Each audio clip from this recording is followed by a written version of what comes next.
Hola, buenos días. Estoy aquí. Quería preguntar al señor Rubal.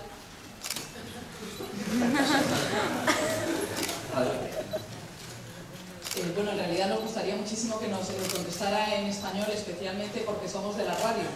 Entonces así no tendríamos que doblar su voz. O sea que le agradeceríamos mucho que nos contestara en español si pudiera.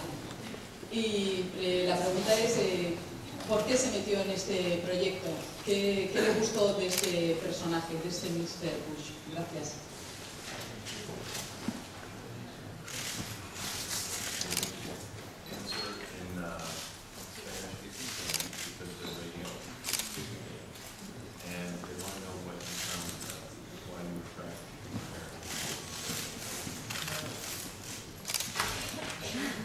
El corte es muy complicado, personaje, muy interesante para mí, es muy rural, de una parte del sur de los Estados Unidos, pero es muy hermético, una palabra, hermético, y tiene un secreto para 40 años, viví en el profundo de la madera.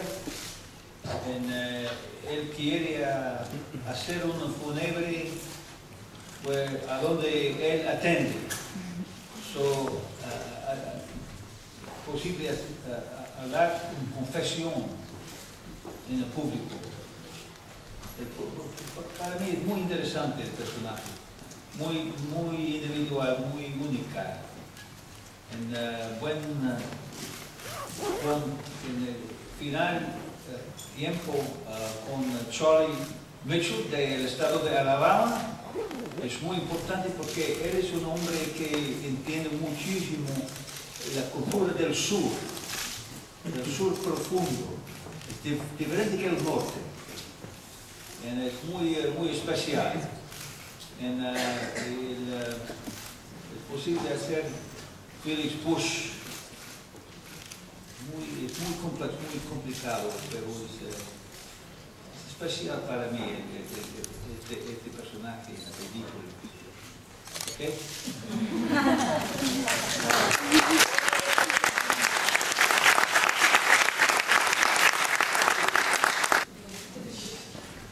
No es fácil, es fácil.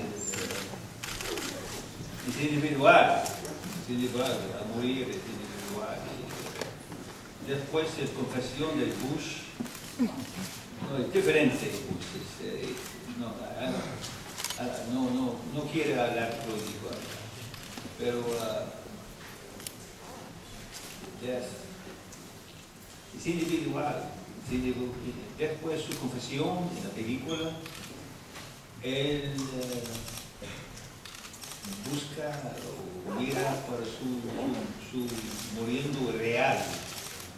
Antes es una escena artificial, pero después es ok, estoy listo ahora, muy real. Después confesión.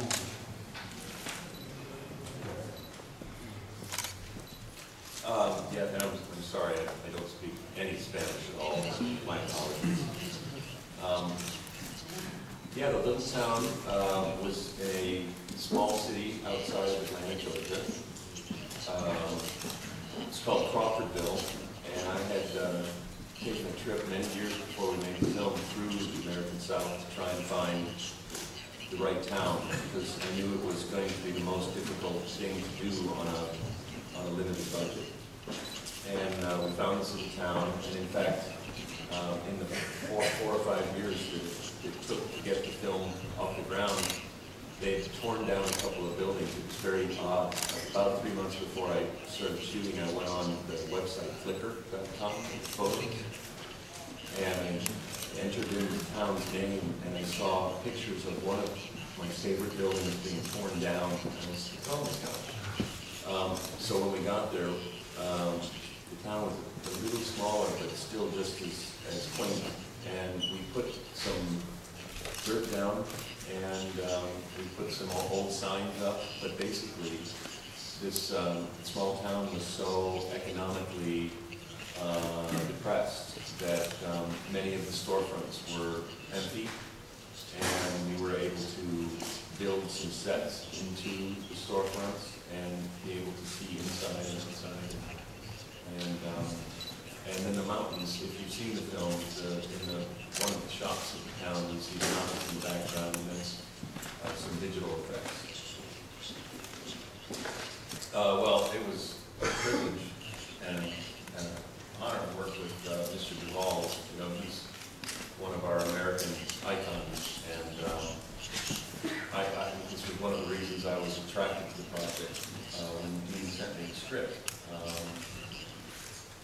Bobby's obviously an incredibly accomplished actor and director and filmmaker, so it was a little nerve-wracking to work with him because I knew that he's done it all before, but I basically concentrated on what was meaningful to me about the movie and brought what I felt was important to me to the screen as a director, and then just did everything I could to make Bobby comfortable and surround him with the places and the cast that he needed to be everything that he was capable of doing. It was all about myself and the actors trying to live up to what we knew he was capable of doing with the role. And then I think the other question was about the character. Yeah.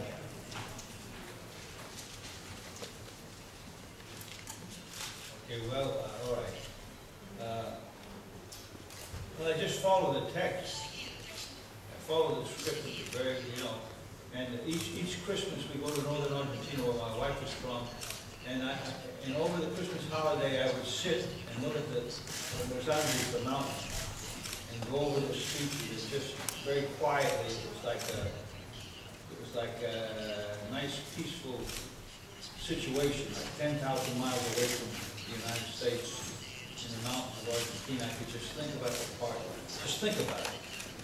All you had to do was think about it, just follow the text. Because my father's people are from Northern Virginia. Virginia is the beginning of the South.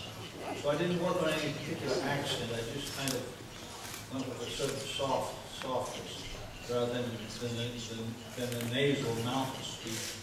Because there are 12 distinct accents from the Piedmont to the coast in Virginia. So I just kind of went naturally what came to me a little bit like what my father would talk like. But I just followed the script. It was such a wonderful script. I didn't have to go out and beat my head and get motivations and so forth. I just followed the script and just let it take me where it took me, or where it took me. Yeah, I mean, in that production, everything was kind of preset. Like the old Hollywood system, kind of brought over from Australia. It was not new. They thought it was not new. And everything was kind of thought out for me. And I didn't have a lot to do with it in that part. But at one point, in the scene, around the fire, I said to Viggo Mortensen, now be ready, I'm going to do something. So I made up a whole scene. I felt that it needed something.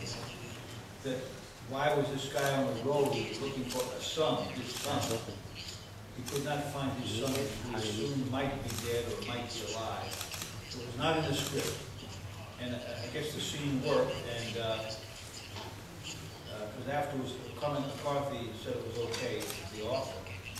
But it was difficult. My wife had to leave me alone because I had the contact lenses I couldn't see, so it kind of fit. Everything kind of fit. It was only for 2 days, thankfully it was enough. 2 days was enough.